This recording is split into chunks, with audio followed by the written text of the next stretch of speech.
After a long journey across space, the Benzenes finally arrive at the site of their first ferric base.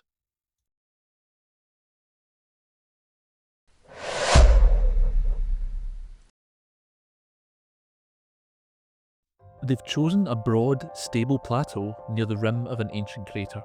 Solid bedrock, good visibility, and plenty of room to grow. Their plan is ambitious: turn this lonely outpost into a thriving city powered by chemical engineering. And the first order of business? Power. The Benzenes begin offloading the generator from their ship, the Tessellation. Each unit is compactly folded for transport, but once deployed, they expand into fully functional power modules. There are 6 generators in total, enough to power the early base and our first wave of industry. Each generator contains a compact nuclear reactor. At the bottom of the generator sits a uranium-235 fuel core surrounded by a beryllium neutron reflector. When a neutron is absorbed by the uranium nucleus, it becomes unstable and splits into lighter elements, commonly barium and krypton, also releasing energy and 2 to 3 more neutrons. If these new neutrons strike other uranium atoms, the process continues as a controlled chain reaction. To regulate the reaction, the Benzenes insert neutron-absorbing control rods, adjusting the reactor's power output with precision. The heat from the reactor needs to be moved to the generator without pumps or moving parts. This is where heat pipes come in. A heat pipe takes advantage of the physics of latent heat. When you heat a material, its temperature rises steadily. That's called sensible heat. But at its boiling point, you can add huge amounts of energy without raising the temperature. That's called latent heat. This is the additional energy required to change the phase of a substance.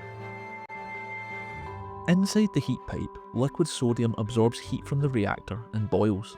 The vapour rises through a central channel towards the cooler end of the pipe. There, it condenses, releasing heat into the next stage of the system. A wick structure along the pipe's walls pulls the liquid sodium back to the hot end, and the cycle repeats. The heat is delivered into a single piston Stirling engine,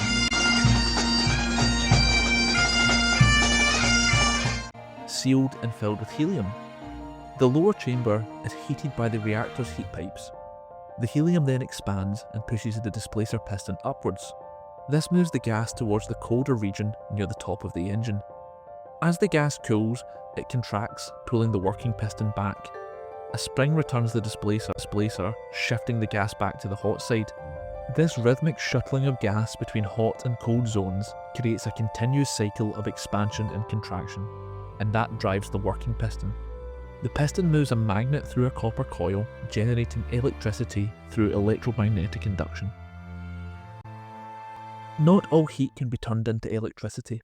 The waste heat is carried away by additional heat pipes to large radiators, which dump heat into the Ferrian environment. These radiators are the largest part of the generator, essential for keeping the system cool. With all 6 generators deployed, wired, and humming steadily, the Benzenes finally have reliable power. Their ferric base has started, systems running, ready to begin. The Benzenes are new to YouTube and are excited to share their journey as they build their Ferrian city. If you want to follow along as they expand their base, solve challenges, and explore their new world, consider subscribing.